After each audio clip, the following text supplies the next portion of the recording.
Quality और consistent performance के लिए सिर्फ सिल्वर पंप्स एंड मोटर्स, नाम याद रखना। એક શાળાની મનમાની સામે આવી છે। મીટિંગ માટે વાલીઓને બોલાવ્યા બાદ આચાર્ય સીઝર ડી સિલ્વા હવે મળવા તૈયાર નથી।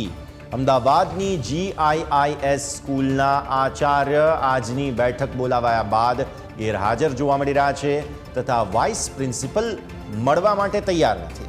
આવી સ્થિતિમાં વાલીઓ અત્યારે ફિલહાલ ફસાઈ ગયા છે, કારણ કે પોતાના નોકરી ધંધા છોડીને વાલીઓ પહોંચ્યા શાળાએ। મીટિંગનું આયોજન હતું, પરંતુ પ્રિન્સિપાલ પોતે મળવા તૈયાર નથી, વાઇસ પ્રિન્સિપાલ પણ તૈયાર નથી। સ્વેટરના નામે શાળા પાસેથી અહીં વાલીઓ પાસેથી વધુ પૈસા તોડવાની એક યોજના હતી। GIIS સ્કૂલનું ફરમાન હતું કે સ્વેટર શાળામાંથી જ ખરીદો। GIIS સ્કૂલ દ્વારા સ્પોર્ટ્સ સંકુલને નામે 6,800 રૂપિયા પણ ઉઘરાવવામાં આવ્યા હતા। ત્યારે વાલીઓને મીટિંગમાં બોલાવી અને શાળા પોતે જ ફરી ગઈ। સમગ્ર મામલે વાલીઓ DEOને હવે રજૂઆત કરશે। ઉલ્લેખનીય છે, 1-2 દિવસ પહેલાં જ આ સમગ્ર મુદ્દે જ્યારે સમાચારો સામે આવ્યા, DEOએ આ શાળા પર કાર્યવાહી કરવાની શરૂઆત પણ કરી છે અને હવે વાલીઓને શાળાએ બોલાવી અને શાળા પોતે જ ફરી ગઈ। ગોદરેજ ગાર્ડન સિટી ખાતે આવેલી GIIS સ્કૂલમાં વાલીઓને આચાર્ય પણ જે છે તે મળવા તૈયાર નથી। આજે શનિવારે વાલીઓ જે છે તે પોતાની ફીઝને લઈને જે પ્રકારની તાનાશાહી સ્કૂલ દ્વારા કરવામાં આવી રહી છે તેને મળવા માટે પહોંચ્યા હતા। ત્યારે વાલીઓને કહેવામાં આવ્યું હતું કે સોમવારે શાળામાં ઓથોરિટીઝ જે છે તે વાલીઓને મળશે, પરંતુ આજે જ્યારે વાલીઓ અહીંયા પહોંચ્યા છે ત્યારે પણ શાળા કશું કહેવા તૈયાર નથી। મેડમ, સમય બગાડીને જોબમાંથી રજા લઈને આપણે અહીંયા મળવા આવ્યા છીએ, શું રિસ્પોન્સ આપી રહ્યું છે સ્કૂલ? हम लोगों ने इतना रिक्वेस्ट किया कि हमें प्रिंसिपल सर से मिलना है, हमें उनसे बात करनी है, हमारी जो प्रॉब्लम है हमसे उनसे डिस्कस करना है, लेकिन प्रिंसिपल सर नहीं है। वो लोग इतना बोलने के बाद और कुछ नहीं बोलते। हम रिक्वेस्ट कर लिया, हम लोगों ने पोलाइटली उनसे बोल दिया, लेकिन वो एवरी टाइम एक ही आंसर करते हैं कि principal sir out of town है। और हमको पता है कि प्रिंसिपल सर है, लेकिन एवरी टाइम यही आंसर आने वाला है। अभी क्या करें, अभी हमको पता नहीं पड़ रहा है कि हम क्या करें। अभी अगर हमको स्ट्रिक्ट एक्शन लेंगे या कुछ करेंगे तो फिर स्कूल वाले उसके अगेंस्ट हम लोगों को बोलेंगे, लेकिन अभी उनका क्या फर्ज बनता है कि प्रिंसिपल सर को हमसे मिलना चाहिए। और हमारा एक्चुअली यही रिक्वेस्ट है कि हमें प्रिंसिपल सर से मिलना है। वाइस प्रिंसिपल है स्कूल में कहीं जानवा मળી? हाँ, प्रिंसिपल है, वाइस प्रिंसिपल है, मैनेजमेंट है, सब है, पर अभी बोल रहे हैं कि सब छुट्टी पे है ही नहीं, तो स्कूल क्यों चालू है? बंद कर दो ना। सब लोग है ही नहीं तो बच्चे का ख्याल कौन रखेंगे?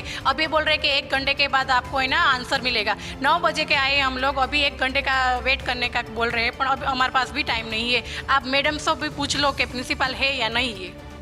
શનિવારે પણ તમે મોટી સંખ્યામાં આવ્યા હતા, કશું DOએ પણ નોટિસ આપી, કંઈક આન્સર મળ્યો ખરો સ્કૂલમાંથી ઈમેલ થ્રુ કે એવું કંઈ? એકચ્યુઅલી આમાં એવું છે, ટુ બી વેરી ફ્રેન્ક, જ્યારે સેટરડે બધા આવ્યા હતા પેરેન્ટ્સ, ત્યારે સ્કૂલે અમને એવું કહેલું હતું that you come on Monday 9 વાગે તમને પ્રિન્સિપલ મળશે।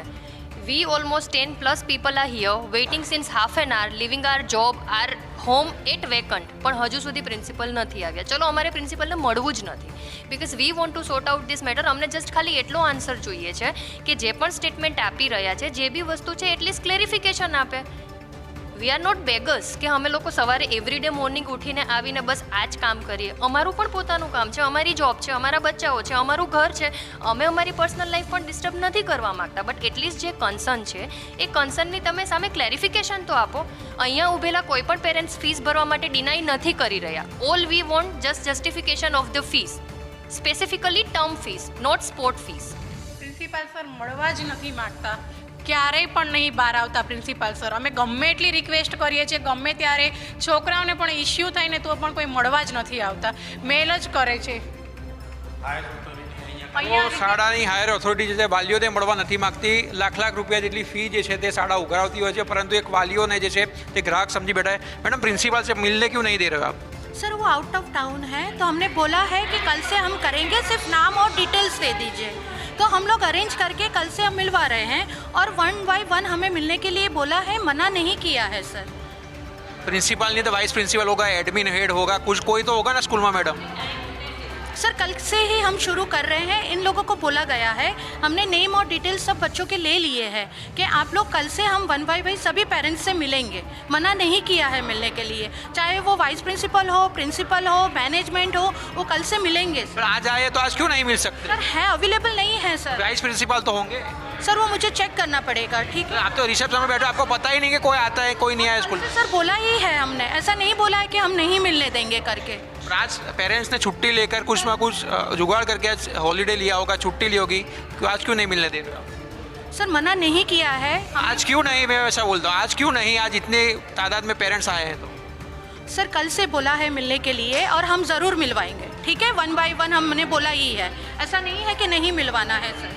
વાલીઓને મળવા જે છે તે શાળા તૈયાર નથી, 1 બાય 1 બોલાવવામાં આવશે તેમ કહેવામાં આવે છે, પરંતુ વાલીઓને જો આજે જ નથી બોલાવવામાં આવતા તો શાળા ક્યારે બોલશે તે સૌથી મોટો પ્રશ્ન છે। ડીઓએ પણ આગે નોટિસ આપી છે, પરંતુ શાળા જે છે તે પોતાની મનમાની યથાવત રાખી છે અને આચાર્ય જે છે તે શાળામાં હાજર નથી, વાઇસ પ્રિન્સિપાલ વાલીઓને મળવા તૈયાર નથી। એટલે જોવાનું એ રહે છે કે વાલીઓને શું ન્યાય ડીઓ આપી શકે છે।